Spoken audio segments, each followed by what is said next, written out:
Salut mes amis, aujourd'hui je vais vous révéler quelque chose qui va complètement transformer votre façon de voir la vie. Imaginez que vous découvriez un mode d'emploi secret pour devenir la meilleure version de vous-même. C'est exactement ce qui m'est arrivé quand j'ai découvert ces concepts révolutionnaires qui ont changé ma perspective pour toujours. Avant de plonger dans le vif du sujet, je dois vous parler d'un changement de mentalité fondamental. Il existe deux façons de réagir face aux situations de la vie, être réactif ou être proactif. Cette distinction va bouleverser votre compréhension du pouvoir personnel. Quand vous êtes réactif, vous laissez votre environnement contrôler vos réactions. Vous vous levez de mauvaise humeur à cause de la pluie, vous répondez impulsivement à un commentaire blessant, ou vous vous laissez abattre par des circonstances extérieures. En essence, vous devenez un simple récepteur de stimuli externes. Mais voici le secret. Vous avez toujours le choix de votre réaction. C'est là que réside votre véritable pouvoir. Être proactif signifie reconnaître que même si vous ne pouvez pas contrôler ce qui vous arrive, vous maîtrisez totalement votre réponse. Cette prise de conscience élargit ce qu'on appelle votre cercle d'influence. Pensez-y de cette façon. Vous ne pouvez pas changer votre passé, votre famille d'origine ou les décisions de votre patron. Mais ça accorde min culture very sick. La façon dont vous traitez vous, ever choitem. Repertman Theors, les personnes réactives gaspillent leur énergie à se plaindre de ce qu'elles ne peuvent pas changer. Les personnes proactives investissent cette même dans ce qu'elles veulent améliorer. Maintenant, parlons de quelque chose de profondément personnel. Comment voulez-vous être perçu le jour de vos funérailles? Cette question peut sembler morbide, mais elle est révolutrice pour définir vos priorités. Imaginez la scène. Vos proches sont rassemblés autour de votre cercueil. Que diront-ils de vous? Quels souvenirs partageront-ils? Cette visualisation n'est pas destinée à vous déprimer, mais à vous aider à clarifier vos valeurs fondamentales. Je me soucie peu de l'opinion de la majorité des gens, mais je tiens énormément à ce que mes proches pensent de moi. Je veux qu'ils se souviennent de moi comme quelqu'un de loyal, digne de confiance et agréable à côtoyer. Cette vision guide mes décisions quotidiennes. Cette réflexion nous amène à un concept fascinant. Tout est créé deux fois. D'abord dans l'esprit, puis dans la réalité physique. Le problème survient quand nous créons mentalement des projets mais ne les concrétisons jamais parce que nous nous convainquons que c'est impossible. Parfois, la situation est encore pire. Nous ne créons même pas mentalement nos objectifs. Les dettes, les problèmes personnels ou le désespoir nous empêchent de visualiser un avenir meilleur. C'est ici que le premier concept revient. Arrêtez de vous concentrer sur ce que vous ne pouvez pas contrôler et vous libérerez votre capacité créatrice. Pour vous aider dans cette démarche, créez ce qu'on appelle une déclaration de mission personnelle. C'est une phrase simple qui vous donne un sentiment de purpose dans ce monde. Par exemple, « Je veux que le monde soit meilleur parce que j'y ai vécu ». Cette déclaration devient votre boussole pour chaque décision importante. Maintenant, parlons organisation et priorité. Imaginez une matrice où vous classez tout ce que vous faites selon deux critères, urgent et important. Tout se divise en 4 catégories possibles. Ce qui est urgent réclame une action immédiate. Ce qui est important contribue à votre efficacité à long terme. Le conseil crucial ici est de privilégier les tâches importantes mais non urgentes, car en les traitant proactivement, vous évitez qu'elles deviennent urgentes plus tard. Voici ce qui m'agace. La plupart des gens affirment que leur santé, leurs relations et leur stabilité financière sont prioritaires. Pourtant, quand j'observe leurs actions, ils passent leur temps à organiser des papiers, traîner sur les réseaux sociaux ou regarder des séries. Il y a une déconnexion totale entre leurs valeurs déclarées et leurs actions réelles. Cette contradiction porte un nom en psychologie, la dissonance cognitive. C'est malsain de vivre avec cet écart entre ce qu'on dit valoriser et ce sur quoi on passe réellement du temps. Mettre les priorités en premier pourrait transformer radicalement nos vies. Les 3 premiers concepts concernent votre développement personnel indépendant. Maintenant, explorons comment devenir efficace en société à travers les relations interpersonnelles. Il existe plusieurs types de relations possibles. D'abord, les relations perdant-gagnant ou gagnant-perdant, où quelqu'un doit nécessairement perdre pour que l'autre gagne.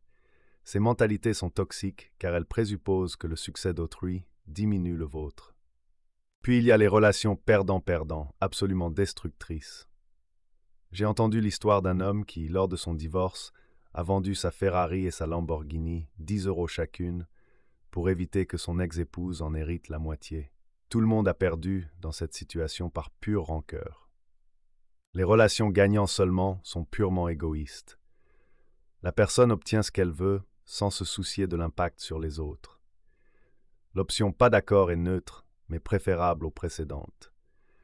Si les deux parties ne peuvent pas bénéficier de l'arrangement, alors il n'y a tout simplement pas d'accord.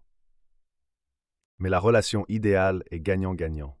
Dans la nature, on appelle cela le mutualisme ou la symbiose. 2 organismes bénéficient de leur coexistence. Quand j'achète un livre qui m'apporte des insights précieux, je gagne en connaissances et l'auteur gagne financièrement. Quand je crée cette vidéo, vous obtenez de la valeur éducative et moi des revenus publicitaires. Rechercher ces situations gagnant-gagnant vous rendra infiniment plus efficace dans vos relations. Voici une histoire qui m'a donné des frissons. Un père se plaint à son collègue « Je n'arrive pas à comprendre mon fils, il ne m'écoute jamais ». Son ami lui répond « Reformulons cela. Tu n'arrives pas à comprendre ton fils parce qu'il ne t'écoute pas. Mais pour comprendre quelqu'un, ne faut-il pas d'abord l'écouter ?» Cette réflexion est révolutrice. Combien de fois nous irritons-nous contre quelqu'un qui ne pense pas comme nous, sans même avoir tenté de comprendre sa perspective? Nous voyons le monde à travers nos propres filtres depuis la naissance. Apprendre à devenir efficace nécessite de reconnaître que chacun possède ses propres perspectives, forgées par ses expériences personnelles. Cherchez d'abord à comprendre, car une fois que vous saisissez la situation et les sentiments de l'autre personne, vous avez de meilleures chances de vous faire comprendre en retour. Il existe 5 niveaux d'écoute. Ignorer est simplement impoli. Faire semblant consiste à répondre oui, sans vraiment écouter. L'écoute sélective ne retient que les parties qui nous arrangent. L'écoute attentive se concentre sur l'énergie et la façon dont les mots sont prononcés, plutôt que sur le contenu lui-même. Mais le niveau le plus rare et puissant est l'écoute empathique. Vous entrez dans le cadre de référence de l'autre personne, prêtant attention non seulement à ses mots, mais aussi à son langage corporel et ses émotions. Cette approche vous donne des données précises pour comprendre ses pensées, sentiments et motivations. Le conseil diagnostiquer avant de prescrire s'applique parfaitement ici. Comprenez avant de donner des conseils. C'est ainsi que vous découvrirez plus de situations gagnant-gagnant. Le concept suivant m'a pris du temps à assimiler, la synergie. C'est l'interaction de plusieurs éléments produisant un résultat supérieur à la somme de leurs parties individuelles. Votre cœur, votre cerveau et votre estomac sont des organes complexes individuellement, mais ensemble, ils forment un système extraordinairement efficace. Les arbres et les écureuils illustrent parfaitement ce principe. Séparément, les arbres reproduiraient difficilement sans vent fort, et les écureuils auraient du mal à survivre l'hiver. Ensemble, les écureuils obtiennent protection et nourriture, tandis que les arbres voient leurs graines dispersées sur de vastes territoires. Attention cependant, il existe aussi une synergie négative. Si vous investissez 5 millions dans une entreprise avec un partenaire qui investit la même somme, mais que l'entreprise échoue à cause de la surcharge financière, vous obtenez moins que si vous aviez agi séparément. La synergie constructive, c'est un plus, n égale 3. Recherchez ces opportunités portefeuilles et des relations d'affaires, vie au sténographe. Enfin, parlons d'investissement en soi-même. Imaginez quelqu'un sciant un arbre avec une scie très émoussée. Cette tâche lui prendra 6 heures. S'il passait 1 heure à affûter sa scie, il ne lui faudrait que 3 heures pour couper l'arbre, soit 4 heures au total au lieu de 6. Ce principe semble évident pour l'arbre, mais nous l'appliquons rarement à nos vies. Nous pouvons affûter notre scie physique en mangeant sainement et faisant de l'exercice régulièrement. Mieux vaut s'entraîner 3 fois par semaine maintenant que payer plus tard avec des traitements médicaux coûteux. Affûtez votre scie mentale en apprenant, lisant et enseignant. Les études montrent que l'enseignement est l'une des meilleures façons d'ancrer les connaissances. C'est d'ailleurs une des raisons pour lesquelles je crée cette vidéo. N'oubliez pas les dimensions émotionnelles et spirituelles. Investissez dans vos relations en passant du temps de qualité avec vos proches. Enrichissez votre vie spirituelle par la musique, l'art créatif, la méditation ou la prière, selon vos convictions. Une vie significative et efficace ne se produit pas par hasard. Vous devez consciemment cultiver les domaines de votre existence que vous voulez voir prospérer. C'est cela, affûter la scie. Ces principes ne sont pas de simples théories, mais des outils pratiques pour transformer votre approche de la vie. Commencez par identifier votre cercle d'influence et concentrez-vous sur ce que vous pouvez contrôler. Définissez clairement vos valeurs et alignez vos actions sur celles-ci. Cherchez des relations mutuellement bénéfiques et écoutez vraiment les autres. La transformation ne sera pas instantanée, mais ces concepts appliqués consistamment révolutionneront votre efficacité personnelle et vos relations. Vous passerez de quelqu'un qui subit la vie à quelqu'un qui la façonne activement selon ses aspirations les plus profondes. J'espère que cette exploration vous a apporté au moins une pépite d'or de connaissances pratiques qui vous propulsera vers une version plus efficace de vous-même. Si cette vidéo vous a plu, laissez un gros like et abonnez-vous pour plus de contenu éducatif et transformateur comme celui-ci. Merci de m'avoir accompagné dans cette réflexion.